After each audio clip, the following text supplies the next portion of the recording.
ஈசன் ஆன்மாக்களை சோதனை செய்கிறான் என்று எல்லாம் பொதுவா சொல்றது வழக்கம். சைவத்துக்கு ஒரு அடிப்படை கொள்கை என்னன்னா, ஈசன் எந்த காலத்திலும் யாரையும் சோதனை செய்வது இல்லை.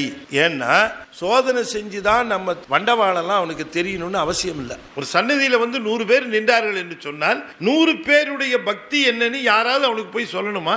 இவருக்கு எவ்வளவு பக்தி, அவருக்கு எவ்வளவு பக்தி, அவருக்கு என்ன பிரச்சனை, இவருக்கு என்ன பிரச்சனைன்னு சாமிகிட்ட போய் சொல்லணுமா? தேவையில்லை. காரணம் என்னன்னா, அவன் புறத்திருந்து அறிகிறவனும் இல்ல, அகத்திருந்து உள்ளிருந்து அறிகின்றவன். சிவன் ஒருவன் தான் ஆன்மாவிடமிருந்து பிரிப்பின்றி ஆன்மாவோடையே உள்ளே வழங்குவதனாலே யாரும் அறிவிக்காமலேயே அவன் ஆன்மாவினுடைய பக்குவத்தை அறிந்து கொள்ளுகிறான். அப்ப ஏன் சார் சிலருடைய லைஃப்ல வராரு, அவரு ஓடு கேட்கிறாரு, கோவணம் கேட்கிறாரு, இதெல்லாம் பண்றாரு ஏன்னு கேட்டா அதுதான் ரொம்ப முக்கியமான இடம். அவருக்கு தெரியும், ஆனா மற்றவர்களுக்கு தெரியாதே அந்த அடியார.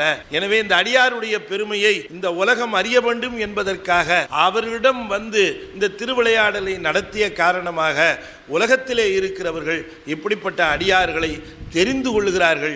எனவே தன்னுடைய அடியார்கள் பெருமையை உலகத்தவர் தெரிந்து கொள்ள வேண்டும் என்பதற்காக சிவன் வருவானே தவிர அவர்களை உண்மையான பக்தியை சோதிப்பதற்காக சிவம் ஒரு காலத்திலும் வருவதில்லை. இது சைவத்தினுடைய அடிப்படை கொள்கை என்று நாம தெரிந்து கொள்ளணும். இவ்வளவு சோதிக்கிறார், நம்மளை என்னைக்கா சோதிக்கிறார பார்த்தீங்களா?